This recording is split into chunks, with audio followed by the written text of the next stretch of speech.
All right, welcome to the Chapter 7 video.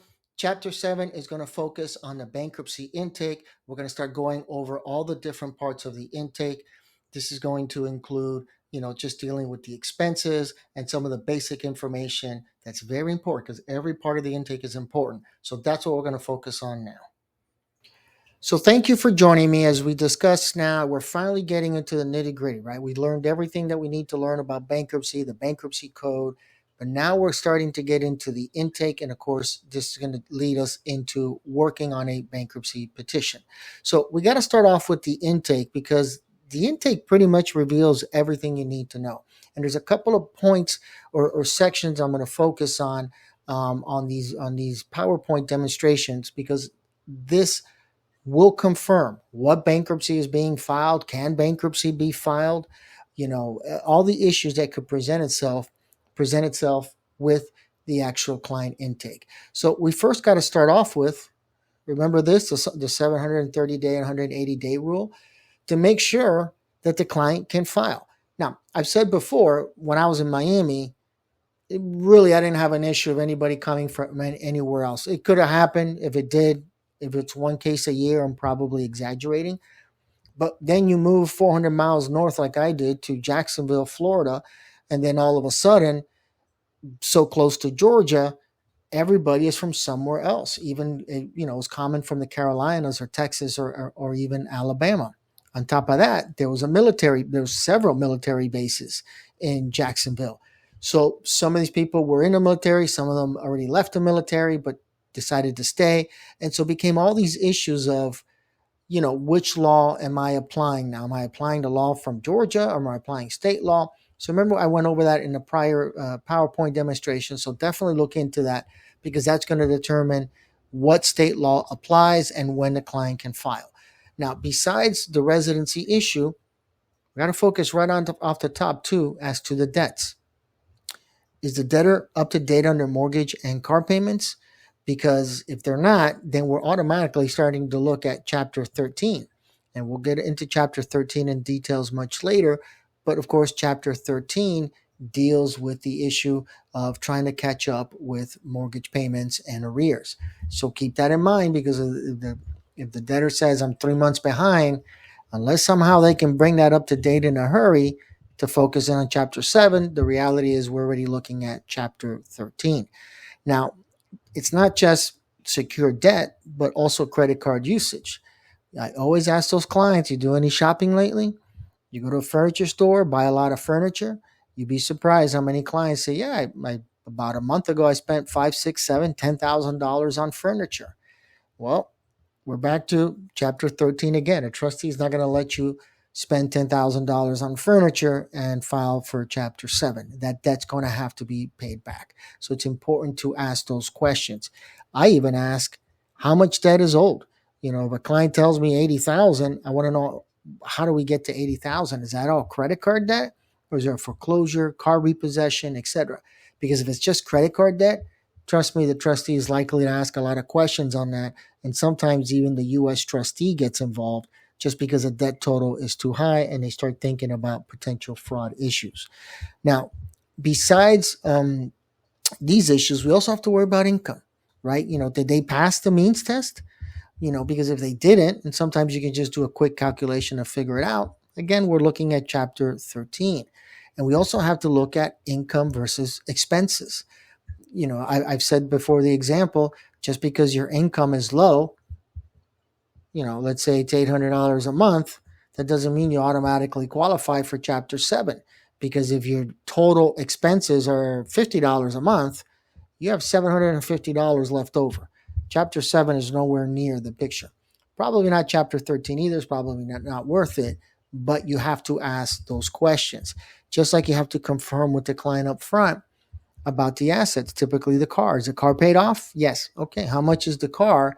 Because that will affect, the exemptions, depending on the exemptions in your state. Maybe again, we're talking Chapter 13. Not every state is as generous as Florida or Texas when it comes to homestead exemptions. So, for example, Georgia, that has a homestead exemption, which is pretty low, forces more people into Chapter 13. So you have to find out as well, get an idea just how much equity is in the home. By the way, I always say Georgia, but I believe I'm right. Kentucky is 5,000. So I can tell you right there, either people don't file for bankruptcy or they're filing Chapter 13. But again, we need to know about the exemptions to make sure that Chapter 7 is possible, if not start thinking about Chapter 13. Now, the question to this is really simple, and let me put it real big here so you never forget. Not you. Every paralegal I've ever asked that question, they always say, yeah, I just fill it out. Go by what I mentioned in the textbook. Only one time in my career, one time, I filled out an intake, and that was the bankruptcy case from hell. There were transfers of one property, the purchase of another. The trustee got involved. It became an adversary proceeding. We'll get into that as well. Basically a litigated bankruptcy case. But it's all because I did the intake, had the client done the intake, and not tell me about this transfer of property, then all would have been well. I was more concerned about a malpractice issue. So I know the standard protocol is have clients, you fill it out for clients. It's just not something I recommend. You never know when you're going to get that case that doesn't go your way, and all of a sudden your life, it gets complicated unnecessarily. Now, marital status is also an issue. There's so many angles when it comes to this, and I will put links in the description of blog posts and videos that I've done on this issue. But to make it simple, divorce affects bankruptcy and bankruptcy affects divorce. So, for example, what if there was a divorce and there's a marital settlement agreement? Then the issue is what's going on? Oh, there's a house. We're in the process of selling it. Okay, well, once you sell it, how much do you get? Well, I get 50,000. Well, can't file bankruptcy with 50,000 sitting in the bank account. Does the trustee know it came from a house? Sure, but unless it's rolled over into a new house, that money sitting in a bank account is not protected.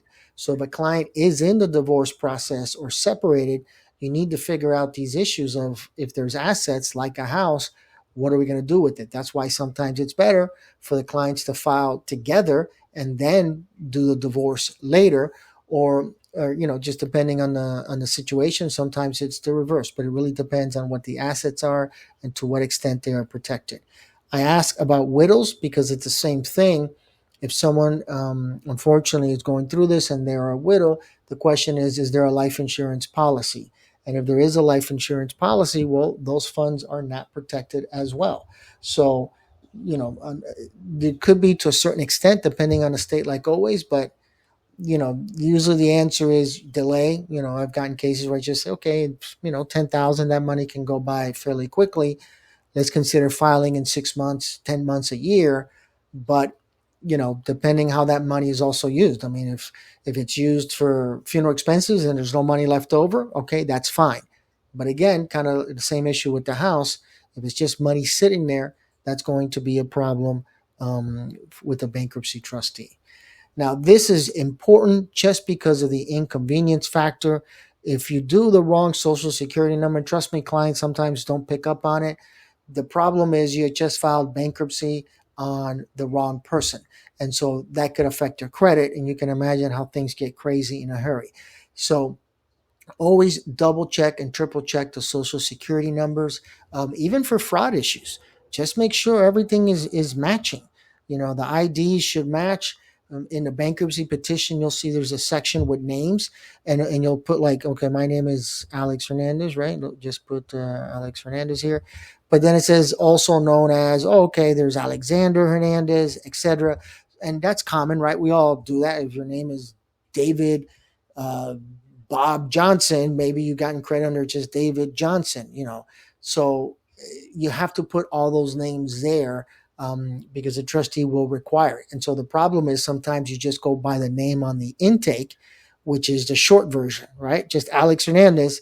And then when you go to the 341 meeting, the driver's license, taxes, everything says Alexander. Typically, the trustee will say, amend the petition and come back another day. So make sure you include all those names and make sure that everything matches. And like I said, with fraud, you never know. I've had cases with fraud.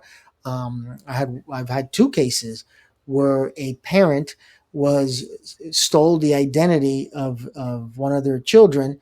He had the same name, obviously different ages, And so, everything matched. But you can see if everything doesn't match, what happens if the person is saying, here's my social security card, and it's not, and they're doing bankruptcy in someone else's name, like their son or something like that, because, they jacked up their credit, destroyed their credit, and now they're trying to get out of it. So it happens. Believe me, you'll come across those cases. And you also want to make sure why the addresses are different, especially if they're married. Why are there two different addresses? Sometimes it's just something as simple as they own another property, and you say, okay, there's two properties. Again, the second property is going to be protected. So now we're going back to Chapter 13. Or maybe they have a property that they own that they're renting out, and they're living with family or whoever else. Guess what? That property is not protected either, because homestead exemption means you reside in the property. So just owning it doesn't give you the homestead exemption. So you got to make sure the addresses match, because trustees do look into that as well. Why is there a different address, etc.? So keep that in mind. Now, when it comes to the issue of household expenses, a lot of times clients just seem to go high, and be careful.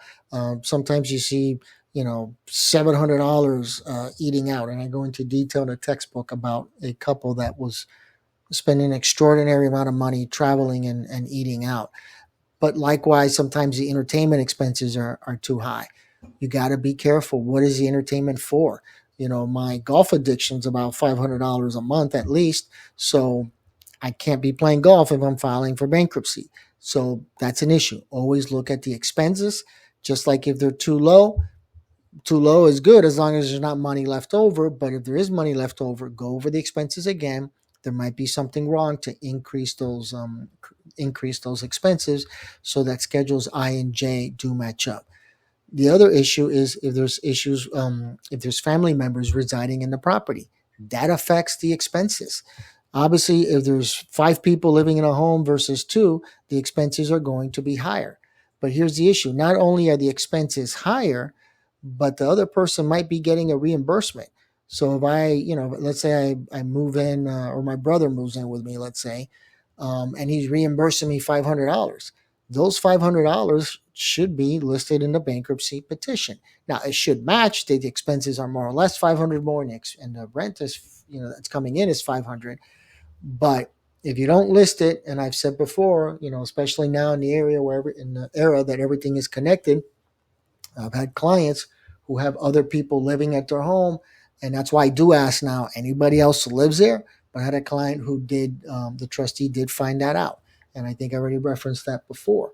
But with everything interconnected online, etc., they have all these programs that matches information, and when they see someone else lives there, maybe it's innocent. Maybe they live there just as a forwarding address, or maybe they do live there. But if they do, then again, that affects the expenses.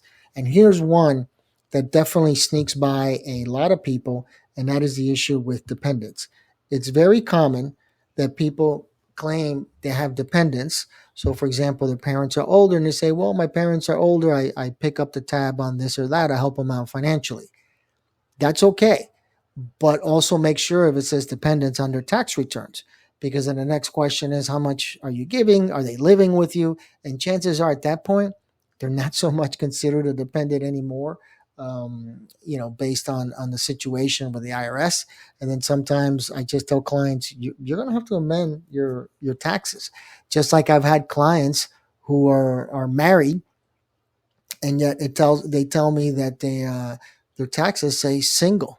And the reason why that is because they're looking for a higher return, or vice versa. They are single and they're pretending that they're married. Now, single meaning, they live with their domestic partner, but they're still saying they're married and they're not. And that increases maybe the tax refund they get. So again, could be an issue. You just have to make sure you have to this is a jigsaw puzzle. So everything that you get, you have to get all these pieces and say, okay, I got the tax returns. Does the tax return match the client intake? Okay, it does not. And then you have to sit down and go over everything with the client to make sure. Now, when it comes to the issue of domestic support obligations, remember I'm talking about spousal support, alimony, or child support. Remember, we can't wipe that out in bankruptcy, but make sure that they are current, because this does affect the case. And also, Is there a court order? Sometimes clients say I pay $1,000 a month, but there's no court order. It's just an agreement between us two.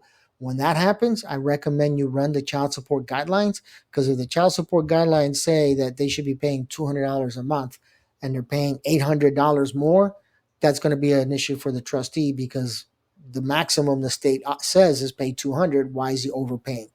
Why are they overpaying? Chances are to qualify for bankruptcy, increase their expenses somehow. So always ask for the court order and get the court order.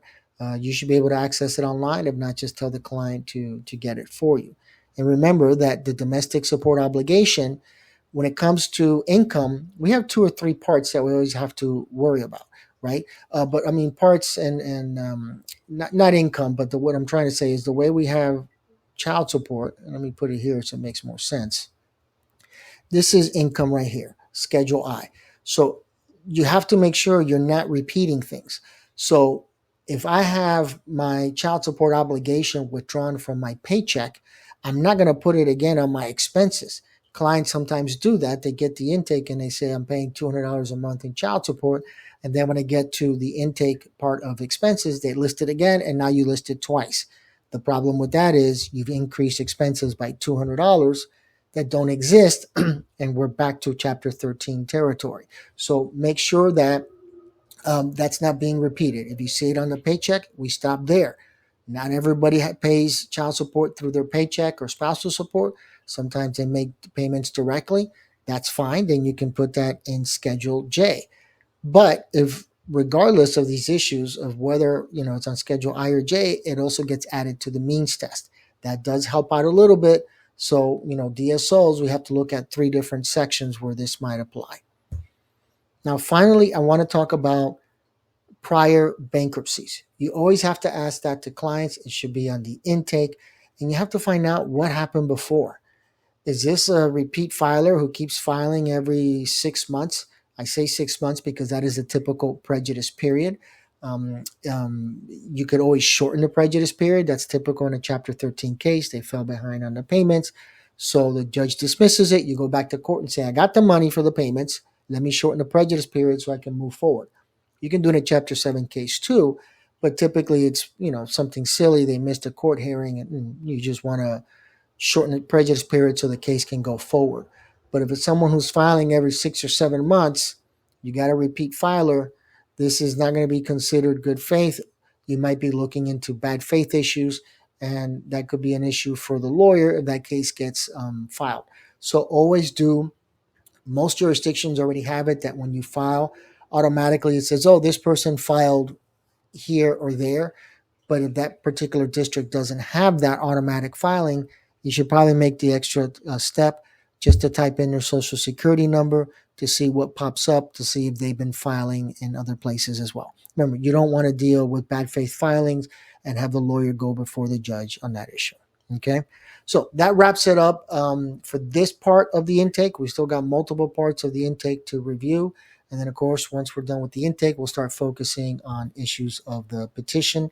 I'm actually going to do, once I'm done with all these PowerPoints, I'm actually going to do a separate group of videos just focusing on preparing the bankruptcy petition, but it's not going to be done with the software that I reference in the textbook. It's going to be done with the forms. But once that is up and running, I suggest you look at those videos as well, because it gives you all the other angles at the petition that needs to be analyzed. Okay, but that won't happen until I'm done with the last PowerPoint.